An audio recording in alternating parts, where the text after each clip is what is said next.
জয় মা ডাকাত কালীবাড়ি। সকাল 7:30। আমি এখন দাঁড়িয়ে আছি ডাকাত কালীবাড়ির ঠিক মায়ের মন্দিরের উল্টো দিকে দাঁড়িয়ে ভিডিও করছি। আমি কিভাবে এলাম এই ডাকাত কালীবাড়িতে, আর আপনারাই বা কিভাবে আসবেন। যারা দূর থেকে আসবেন, গড়িহাট গোলপার্কের রামকৃষ্ণ মিশনকে ফলো করুন। ওখান থেকে হাঁটা পথে মাত্র 3 মিনিট। আর যারা মেট্রো করে আসবেন, তারা কালীঘাট মেট্রো স্টেশনে নামতে পারেন। ওখান থেকে হাঁটা পথে মাত্র 7 মিনিট। এইভাবে এলে আপনারা পূর্ণদাস রোডের যে ডাকাত কালীবাড়ি, এই ডাকাত কালীবাড়িতে এসে আপনারা পুজো দিতে পারবেন শর্ট রুটে। এই ডাকাত কালীবাড়ির ভিডিওটি কেন করছি, এর কিছু বিশেষত্ব আছে। আজকে আমি আপনাদেরকে ডাকাত কালীবাড়ির মন্দিরের ভিতরে ঢুকে দেখাবো যে কোথায় নরবলি হতো, কোথায় পশু বলি হতো, আর এখন বা কি বলি হচ্ছে। জয় মা ডাকাত কালীবাড়ির। এই ডাকাত কালীবাড়ির পূর্ণদাস রোড, কলকাতা 7,29,000, স্থাপিত 1991 সাল। এই কালী মন্দির, তার আগে থেকে এখানে নরবলি পশু বলি হতো, মাকে পুজো করা হতো। এখন ধীরে ধীরে এখন কুমড়ো বলি আর শশা বলিতে পরিণতি হয়েছে। তাহলে আমি ভিতরে ঢুকবো, ঢুকে আপনাদেরকে দেখাবো মায়ের মন্দির, মাকে কোথায় রেখেছে এবং ভিতরে আর কি কি আছে। তাহলে বন্ধুরা, আমি ধীরে ধীরে এগিয়ে যাচ্ছি।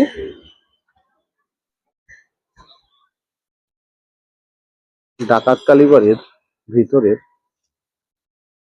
দৃশ্য।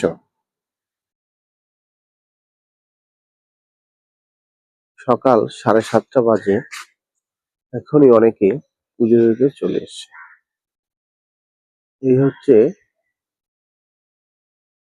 ডাকাত কালীবাড়ির মন্দির। আমি এখন ডাকাত কালীবাড়ি মন্দিরের ভিতরে ঢুকবো, ঢুকে আপনাদেরকে দেখাবো যে কিভাবে,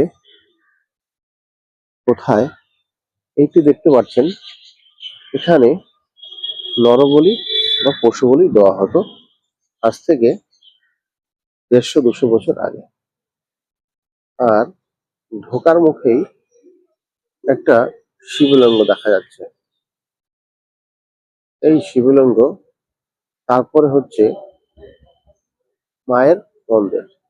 এই যে মায়ের মন্দির, ভিতরে মাকে স্থাপিত করা আছে এখানে। আর দেখুন, পুজো দেওয়ার জন্য অলরেডি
আমি এখন মন্দিরের ভিতরে, মন্দিরের মূল দায়িত্বে যিনি আছেন ওনার সঙ্গে একটু কথা বলবো, জানতে চাইবো এই মন্দির কত বছর আগে নরবলি হতো, তারপরে পশু বলি, এখন কি পরিণতি, আর বাৎসরিক অনুষ্ঠান কবে, এবং কি মাসে মাসে ভোগের কি ব্যবস্থা আছে, আর কি বা এই মন্দিরে এখন নতুন নতুন যে অনুষ্ঠানগুলো হয়ে থাকে। দাদা, একটু যদি কাইন্ডলি বলুন। বলুন, প্রথম প্রশ্ন বলুন। বলছি, কত বছর আগে এখানে নরবলি হতো? এক্স্যাক্টলি ডেটটা জানা নেই, তবে ওই 1800 শতাব্দীর মাঝামাঝি ধরে নিই। আর ডাকাতরা এসে এখানে তখন কি এই মন্দির এত বড় ছিল নাকি তখন ছোট না না, ছিল? খুবই ছোট ছিল, তখন মাটির ছিল, বাউন্ডারিটা ছিল মাটির, মানে দেয়ালগুলো মাটির ছিল, আর ওপর চালাটা ছিল তালপাতা। তালপাতা। আর এই মন্দিরের আশপাশে তখন তো এইটা সুন্দরবনের এরিয়ার মধ্যে, হ্যাঁ, সুন্দরবন এরিয়ার মধ্যে ছিল। আর নরবলির পরে পশু বলি, পশু বলি। আর এখন কি হয় এখানে? এখন চাল কুমড়ো আর শশা। এখন আর পশু বলি না, এখন পশু বলি বন্ধ, গত 25 বছর ধরে পশু বলি বন্ধ।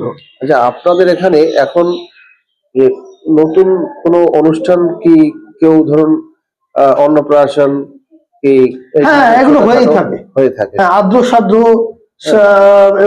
দশকর্মার যে যে কাজ আছে, বিয়ে, অন্নপ্রাশন, পৈতে, এগুলো এইগুলো এখানে হয়ে থাকে। হ্যাঁ, নবগ্রহর পুজো। আর বাৎসরিক কোনো অনুষ্ঠান? আমাদের কালী পুজোটাই বাৎসরিক। কালী পুজোটাই বাৎসরিক। আর অমাবস্যার একটা, হ্যাঁ, এটা একটা প্রতি অমাবস্যায় খুব বড় করে উৎসব করে পুজো করা, প্রত্যেক অমাবস্যা। আর সময়টা সন্ধ্যে 7:30 থেকে আরম্ভ হয়, আর রাত্রি 12টা। এখানে মায়ের ভোগ থেকে শুরু করে সবাই যারা আর কি এখানে পুজো করতে আসেন সবাই ভোগ পায়। হ্যাঁ, ভোগ পায়। এবং যারা পুজো ছাড়া, ধরুন গরিব আছে, দুঃখী আছে, তারাও ভোগ পায়। ঠিক আছে দাদা, তা ভালো লাগলো। এখানে আপনারা আসুন। খুব জাগ্রত মায়ের মন্দির। আর পূর্ণদাস রোডে ডাকাত কালীবাড়ি। আর আসার মেন যে রাস্তা, আপনি গড়িয়াহাট গোলপার্ক, আপনি এখানে যে স্টপেজটা আছে triangular park stoppage, triangular park স্টপেজে নামবেন, নেমে জিজ্ঞেস করবেন যে ডাকাত কালীবাড়ি কোথায়, সকলেই বলে দেবে। এটা হচ্ছে একদম সোজা রাস্তা। একদম।